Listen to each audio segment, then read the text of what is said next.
Welcome to my first channel Syntax Design Walls. আজি আপোনালোকৰ মাজত এটা নতুন ভিডিঅ লৈ মই উপস্থিত হৈছো।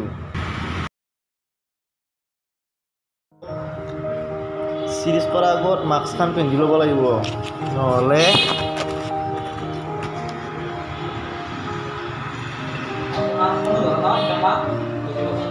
মাস্ক নিপিন্ধিলে বহুত বেমাৰ হয়। সেইকাৰণে এওঁলোকে মাস্ক ব্যৱহাৰ কৰিছে।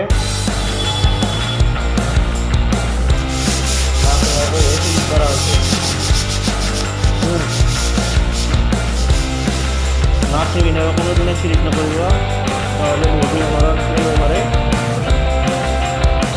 ইণ্টেৰিয়ৰ ৱাল প্ৰাইমাৰ, য'ত পুটিং কাটা হোৱাৰ পিছত চিৰিজ কৰাৰ পিছতহে এই প্ৰাইমাৰটো ব্যৱহাৰ কৰা হয়। এইটো হৈছে ইণ্টেৰিয়ৰ প্ৰাইমাৰ, যোনটো ইণ্টেৰিয়ৰ প্ৰাইমাৰটো হ'ল ভিতৰত মাৰা, আৰু যোনটো বাহিৰত মাৰা প্ৰাইমাৰ আছে সেইটো হ'ল এক্সটেৰিয়ৰ প্ৰাইমাৰ। সেইকাৰণে আমি এই প্ৰাইমাৰটো আমি আনবক্সিং কৰিম। এতিয়া আমি প্ৰাইমাৰটো আনবক্সিং কৰিম আমি হাতেৰে আনবক্সিং কৰিম।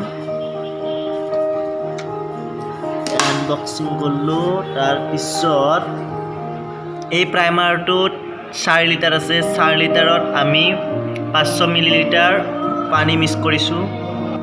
এইডাল হৈছে ভাৰতৰ ব্ৰাছ, য'ত এইডাল ব্ৰাছ বহুত ভাল কোম্পানীৰ হয়। বেলেগ কোম্পানীতকৈ বহুত ওপৰত ভাৰত 4 ইঞ্চি ব্ৰাছ হয় এইডাল।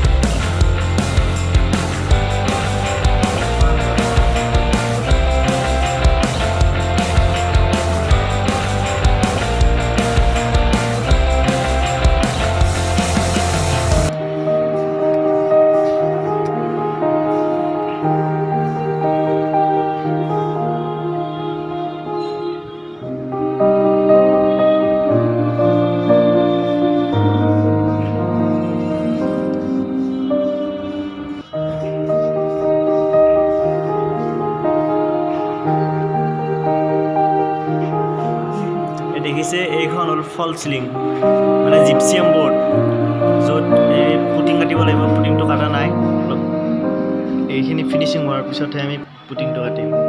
আৰু পুটিংটো কাটিব লাগিব লিকুইড পুটিং।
যদি ভিডিওটো ভাল লাগিছে আপোনালোকে লাইক, কমেণ্ট আৰু ছাবস্ক্ৰাইব কৰিব, আৰু লগতে বেল আইকনটো দবাবলৈ নাপাহৰিব।